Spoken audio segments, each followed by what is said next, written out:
Well, this is it, ladies and gentlemen. It is the last episode of the series and a Champions League final against Bayern Munich. No pressure at all then. We have been in decent form since the last episode, winning our matches, drawing against Manchester City. Obviously, we've already won the Premier League, but we finished on 96 points, which is quite a good amount of points to have, especially when you consider how far ahead we are of Liverpool, which is really, really good. We are going to be using this team for the tie against Bayern Munich today. It's Donnarumma in goal, Dalot at our left back position. That's because Mendy's and Gaia are both injured, which is not great, but we're going to go with it. Tomori, Fofana and Simakan. We've then got Nianzou, Ward-Prowse and Milankovic-Savic in midfield behind Musiala. Lewandowski against his old club and Sesko. He scored a lot of goals for us in the last few seasons.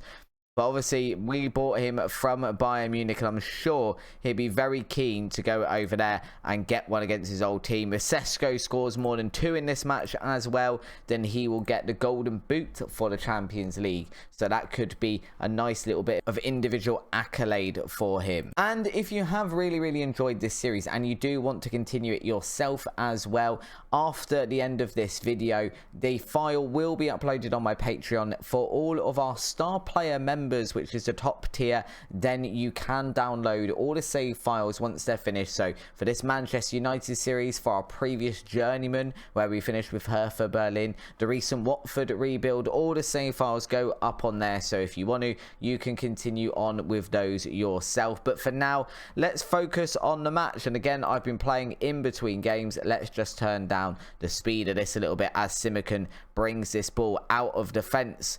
Bayern Munich's pressing very high, and Milankovic-Savic is in a very weird position there to be that far back in defense, but whatever, we go with it. Gravenberch there, I'm guessing that's because he transferred in real life and it was the updated squad. I'm trying to think whether he transferred before we started this series or after it. Serge Gnabry there trying to get a shot off, but it is blocked. And now Gravenberch, and that one has just gone wide. But Bayern Munich showing us this is not going to be an easy tie this evening. Nianzou's already got a yellow card, which is fantastic when you consider our record with that. Simakan's also got a yellow card, and Gnabry now taking a corner for Bayern Munich. That's another warning shot. I think we need to start taking notice of those lads, because I don't think they're messing around this evening. Let's demand more from the team. We really want to finish this series off on a high. We want to finish it winning our second Champions League in a row. I mean, it's already, I think, a pretty good achievement to have won the Champions League last season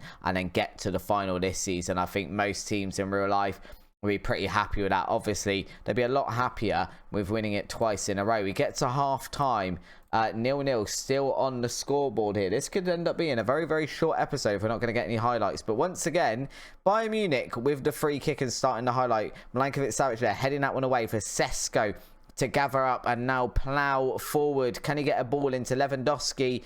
He can get a ball in, and it does get to Lewandowski. It's not a great ball, though, to Sesko now. He gets his head to it. That's a very rare shot by the looks of it for us, but it's easily saved. It's not exactly a fantastic header. Hasn't got a lot of power on it. He was really too far away to be scoring from there with his head. Dalot has managed to gather up that loose ball now, and Ward-Prowse bringing the ball forward to Milankovic-Savic. Just holding that for a minute to Musiala. Oh, man. Did he come from Bayern Munich as well? I can't remember. I mean, it's looking like it might have been offside, so I'll hold that thought for a minute. But did Musiala come from Bayern Munich? He has got the goal awarded. Before we see that, I kind of need to know. Did Musiala, we can't see that. We're going to have to watch the highlight first. But it is 1-0 for us on the night.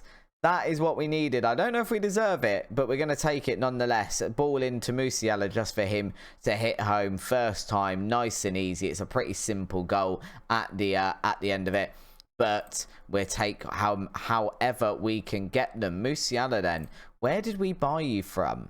I can't actually remember. Yeah, it was from Bayern Munich. So we've got Musiala just scored against his old club. If Lewandowski could pop up now against his old club and get one, that would be very welcomed. We do look like we're kind of in this match. Possession-wise, we're giving up a lot, to be fair. I think as well, if I just noticed we're at the Allianz Arena, that is Bayern Munich's ground, right? Either that or I've just said something really dumb on YouTube, but you guys are probably used to that. Dalot through on goal.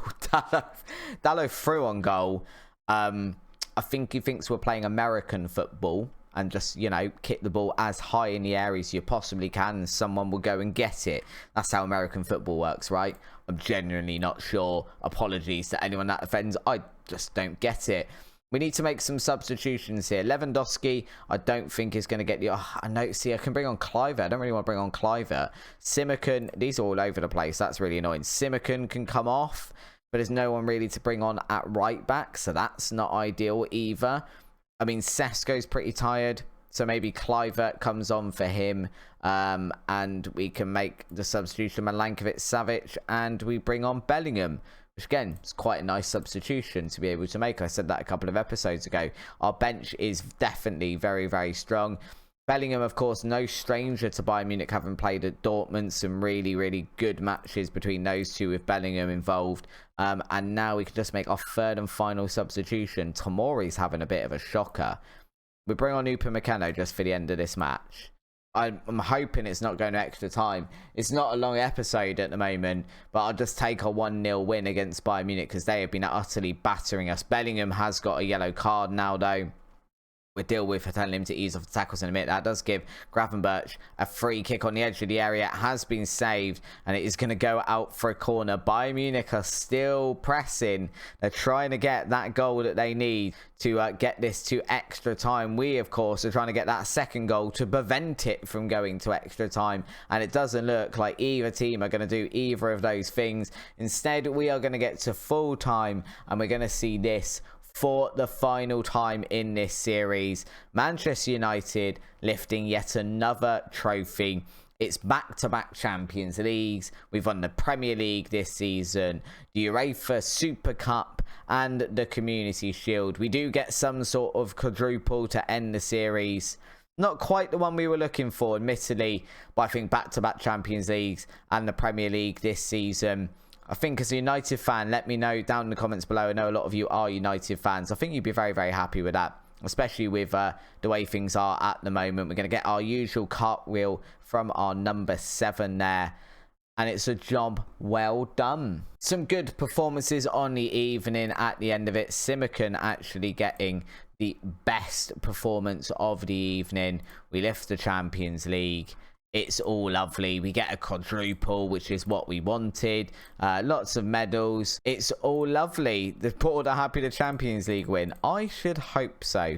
And as we can see, because overachievers, Borussia Dortmund, we end up winning. That's 2 in a row. Let's have a look at what we've done at the club since we've been here. So when this series started, of course, we mentioned that the last trophy won for Man United was the Europa League in 2017. Since then, we've won the 2024 and 2025 Champions League. We've just won the 2025 Premier League for the first time in over a decade. We have also won the UEFA Europa League in our first season here. It's our first season. We've won the Super Cup 2 years in a row as well as 2 FA Cups, and I believe a Carabao Cup as well. A Carabao Cup, yeah, just there in 2023. So it's a nice little trophy haul. I hope that cheers up all the Manchester United fans. And as I mentioned, if you do want to go ahead and get this and pick this up on my Patreon yourself, you've got some good young players coming through, the likes of Goncalves, Patrick Jones as well. If we have a quick look at him, a good central midfielder coming up. Angus Gibson again, a good central midfielder. There's some more players as well out on loan. Stephen Douglas there could be a really, really good one for the future. Anson Harrons as well. Hanson Aaron, Jesus, let's get his name right. Mateus, I think, was one that we brought in. Another one could be really, really good. So lots and lots for you to play with. But for now, we're going to say goodbye. If you have enjoyed today's episode, please do drop a like down below. If you haven't already, subscribe to the channel. There will be more content after this. We've got real builds going on. We've got lots of other stuff going on the channel. So your support would be really, really appreciated. If you do want to pick up this save on my Patreon, the link is down in the description below. And until next time, guys, thank you for watching the series. Thank you for watching today. I'll see you over on the next one. Bye-bye.